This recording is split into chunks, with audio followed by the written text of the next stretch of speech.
संतोष उमड़ रहा, संतोष उमड़ रहा, संतोष उमड़ ही रहा। हालेलुया, यीशु ने मुझे बचाया, मेरे पाप धो दिया, संतोष उमड़ ही रहा। संतोष उमड़ रहा, संतोष उमड़ रहा, संतोष उमड़ ही रहा। हालेलुया, यीशु ने मुझे बचाया, मेरे पाप धो दिया। ਸਾਰੇ ਭੈਣ ਭਰਾਵਾਂ ਨੂੰ ਜੈ ਮਸੀਹ ਦੀ। ਅੱਜ ਦੇ ਸੁੰਦਰ ਦਿਨ ਦੇ ਵਿੱਚ ਪ੍ਰਭੂ ਆਪ ਨੂੰ ਬਰਕਤ ਦੇਵੇ। ਇਸ ਤੋਂ ਪਹਿਲਾਂ ਕਿ ਅਸੀਂ ਪ੍ਰਭੂ ਦੇ ਵਚਨ ਦਾ ਮਨਨ ਕਰੀਏ, ਅਸੀਂ ਪ੍ਰਾਰਥਨਾ ਵਿੱਚ ਜਾਵਾਂਗੇ।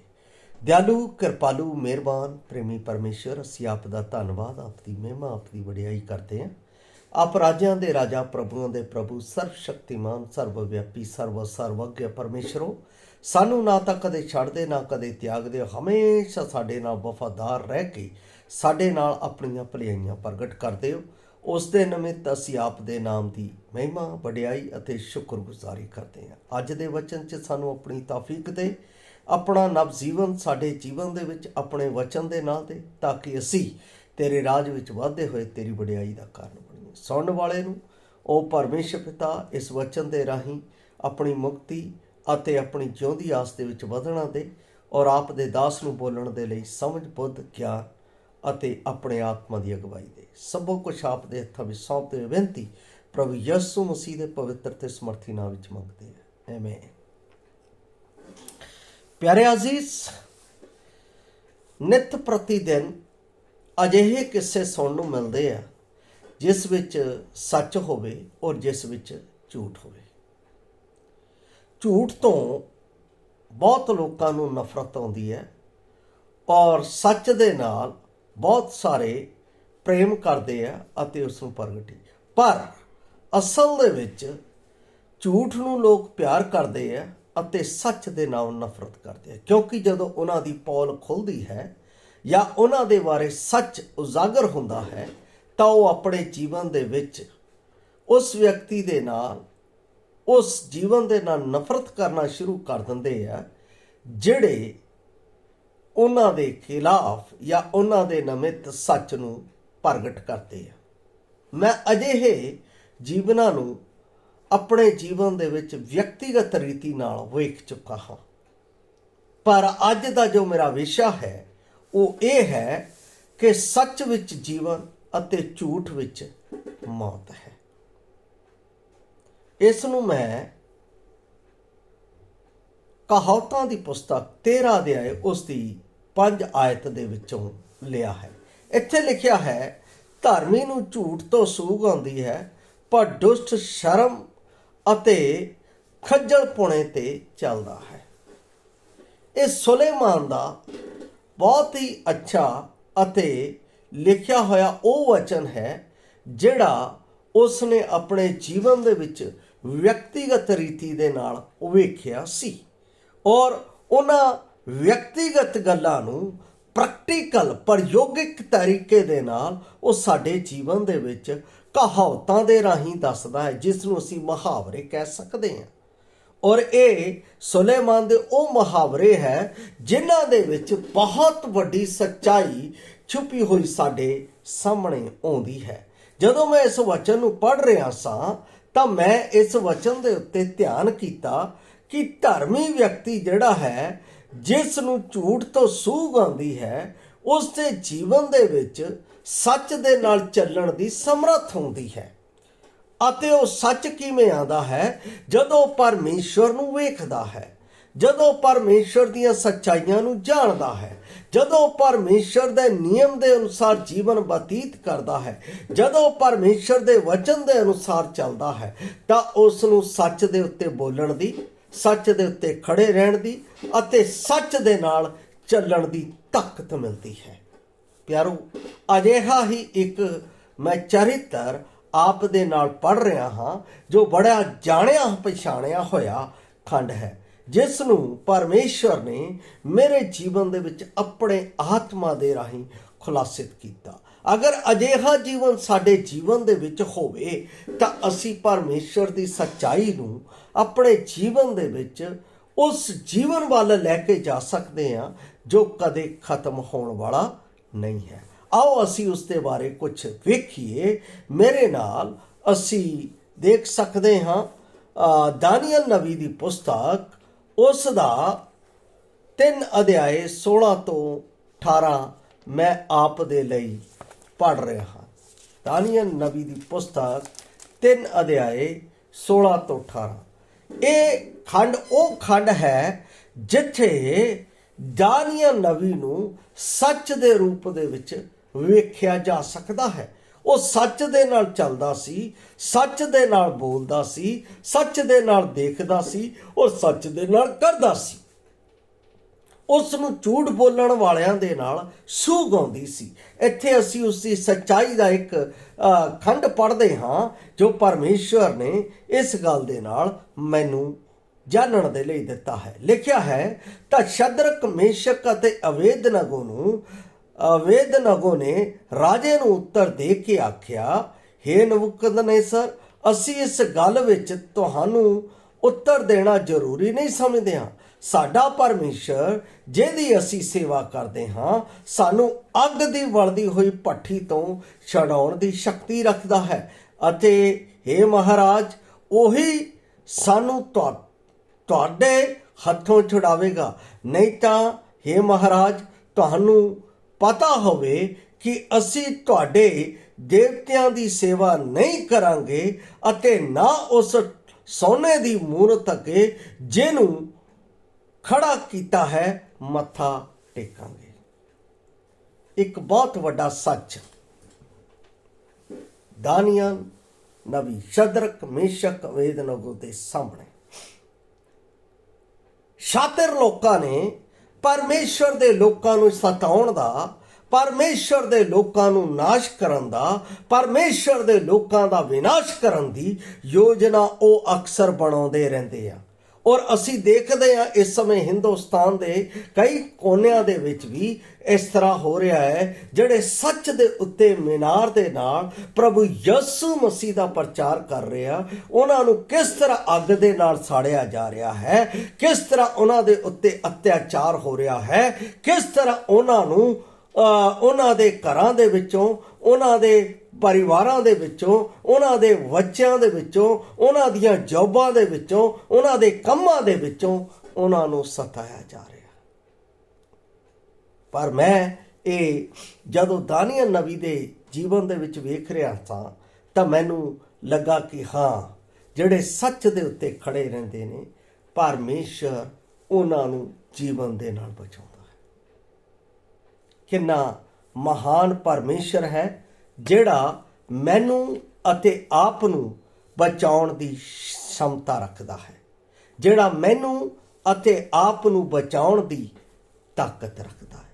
ਇਹ ਮੇਰੀ ਵੱਲੋਂ ਨਹੀਂ ਹੈ, ਇਹ ਉਸ ਜੀਵਿਤ ਪਰਮੇਸ਼ਰ ਵੱਲੋਂ ਹੈ ਜੋ ਮੇਰੇ ਜੀਵਨ ਦੇ ਵਿੱਚ ਇਹ ਵੇਖਣਾ ਚਾਹੁੰਦਾ ਹੈ, ਇਹ ਜਾਣਨਾ ਚਾਹੁੰਦਾ ਹੈ। ਉਹ ਇਸ ਕਾਰਜ ਨੂੰ ਸਾਡੇ ਜੀਵਨ ਦੇ ਵਿੱਚ ਪ੍ਰਗਟ ਕੀ ਅਸੀਂ ਸੱਚ ਦੇ ਨਾਲ ਖੜੇ ਹਾਂ। ਸ਼ਦਰਕ, ਮੇਸ਼ਕ, ਅਬੇਦਨਗੋ, ਉਹਨਾਂ ਨੇ ਇਸ ਸੰਸਾਰ ਦੀ ਮੂਰਤ ਦੇ ਅੱਗੇ ਆਪਣੇ ਆਪ ਨੂੰ ਝੁਕਣਾ ਅੱਛਾ ਨਾ ਸਮਝਿਆ। ਉਹਨਾਂ ਨੇ ਉਸ ਜੀਵਤ ਪਰਮੇਸ਼ਰ ਨੂੰ ਮੱਥਾ ਟੇਕਿਆ, ਉਸ ਜੀਵਤ ਪਰਮੇਸ਼ਰ ਦੀ ਆਰਾਧਨਾ ਕੀਤੀ ਜਿਹੜਾ ਉਹਨਾਂ ਨੂੰ ਬਚਾ ਸਕਦਾ ਹੈ, ਜਿਹੜਾ ਉਹਨਾਂ ਨੂੰ ਸਵਰਗ ਦੇ ਵਿੱਚ ਲਿਜਾ ਸਕਦਾ ਹੈ, ਜਿਹੜਾ ਉਹਨਾਂ ਦੇ ਜੀਵਨ ਦੇ ਵਿੱਚ ਆਪਣੀ ਸਵਰਗੀ ਬਰਕਤ ਦੇ ਕੇ ਭਰਪੂਰ ਕਰ ਸਕਦਾ ਹੈ। ਉਹਨਾਂ ਨੇ ਆਪਣੇ ਜੀਵਨ ਨੂੰ ਪਰਮੇਸ਼ਰ ਦੇ ਹੱਥ ਵਿੱਚ ਸੌਂਪਿਆ। ਔਰ ਅਸੀਂ ਵੇਖਦੇ ਹਾਂ ਸ਼ਦਰਕ, ਮੇਸ਼ਕ, ਅਬੇਦਨਗੋ ਨੂੰ ਅੱਗ ਦੇ ਵਿੱਚ ਝੋਂਕਿਆ ਗਿਆ, ਪਰ ਅੱਗ ਵੀ ਉਹਨਾਂ ਨੂੰ ਸਾੜ ਨਾ ਸਕੀ। ਜਿਨ੍ਹਾਂ ਨੇ ਸੁੱਟਿਆ ਉਹ ਸੜ ਗਏ, ਪਰ ਸ਼ਦਰਕ, ਮੇਸ਼ਕ, ਅਬੇਦਨਗੋ ਨੂੰ ਅੱਗ ਨਾ ਸੜ ਸਕੀ। ਬਾਈਬਲ ਦੇ ਵਿੱਚ ਲਿਖਿਆ ਹੈ ਪਰਮੇਸ਼ਰ ਦਾ ਵਚਨ ਇੱਕ ਬਲਦੀ ਹੋਈ ਅੱਗ ਹੈ।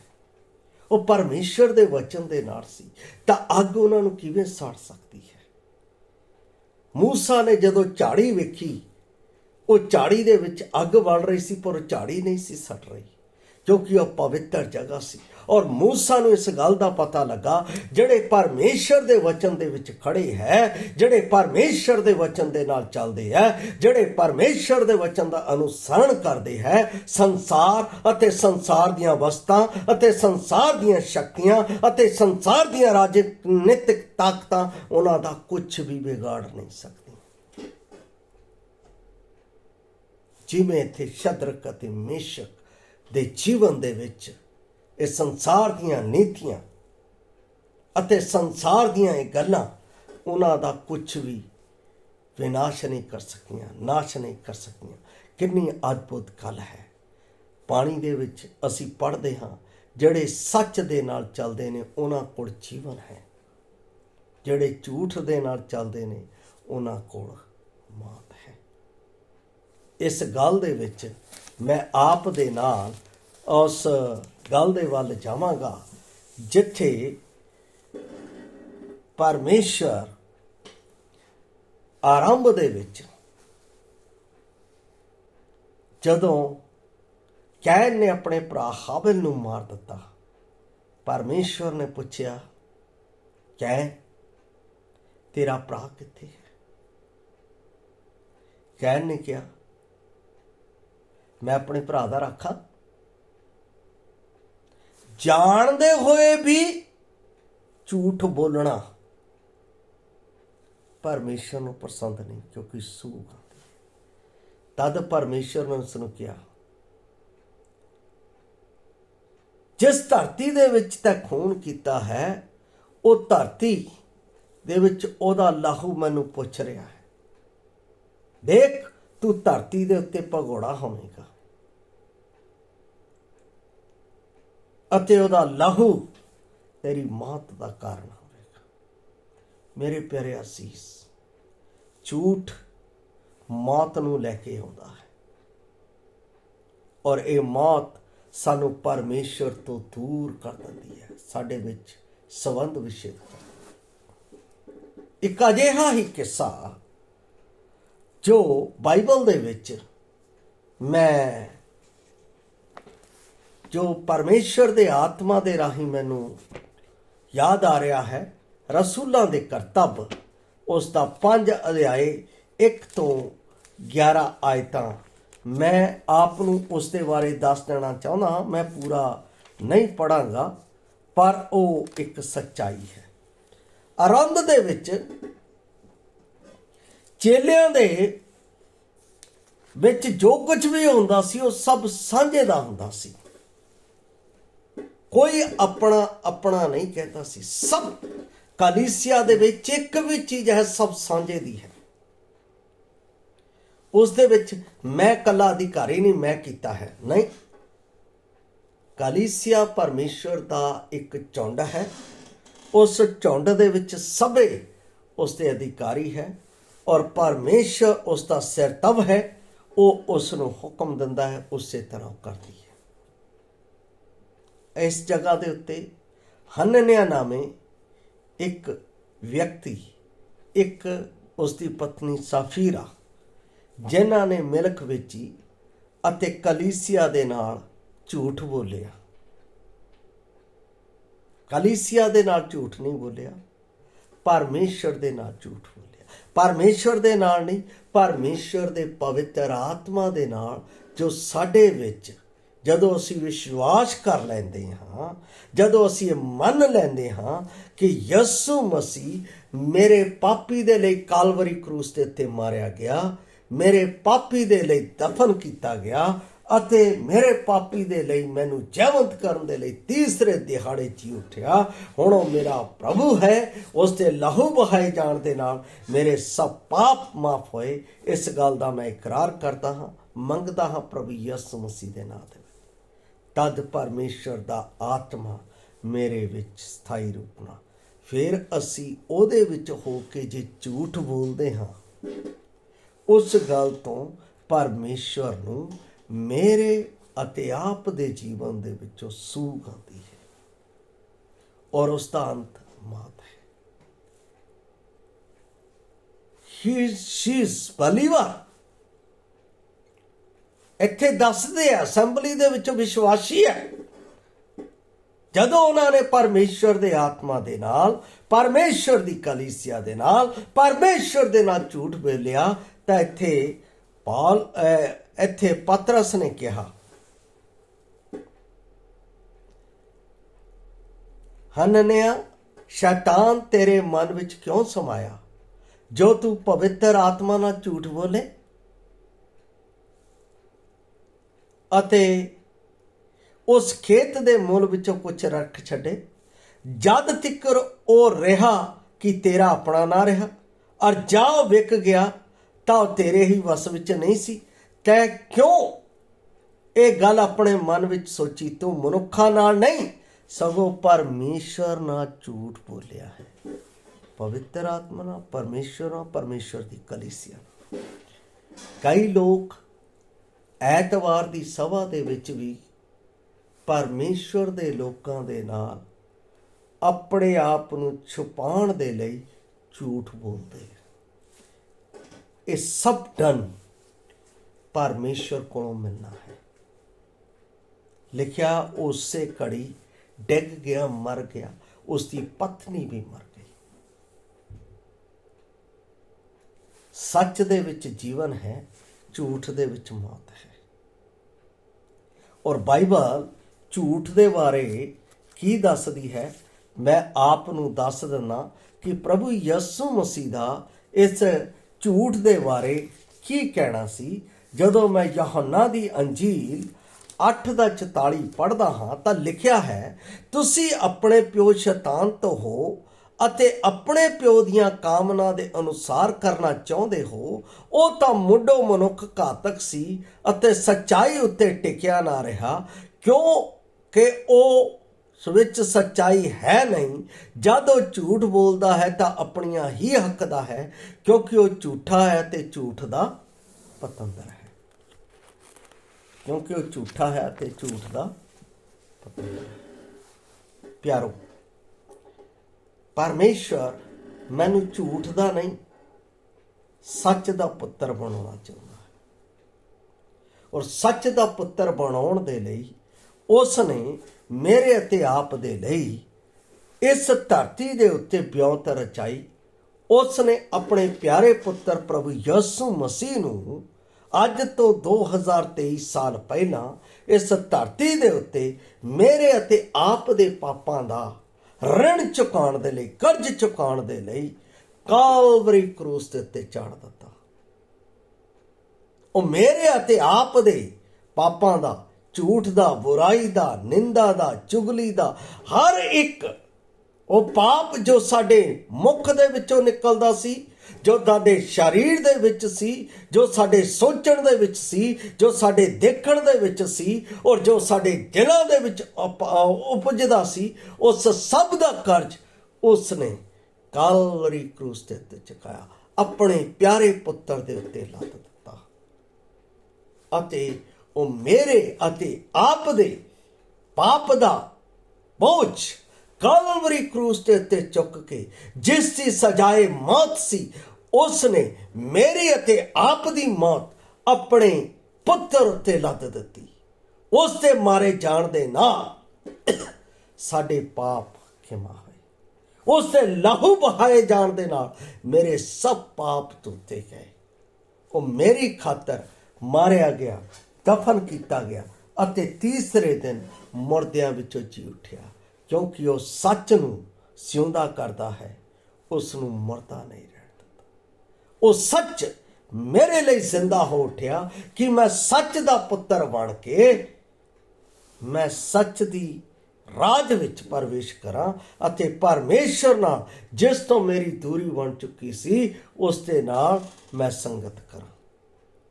ਕਿੰਨਾ ਮਹਾਨ ਹੈ ਪਰਮੇਸ਼ਰ, ਜਿਸ ਨੇ ਮੈਨੂੰ ਪਰਮੇਸ਼ਰ ਦੀ ਸੰਤਾਨ ਬਣਾਇਆ ਸੱਚ ਦੇ ਨਾਲ।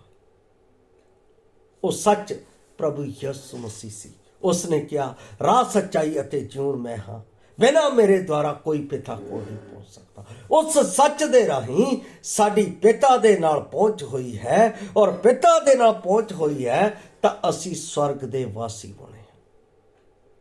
ਪਿਆਰੋ,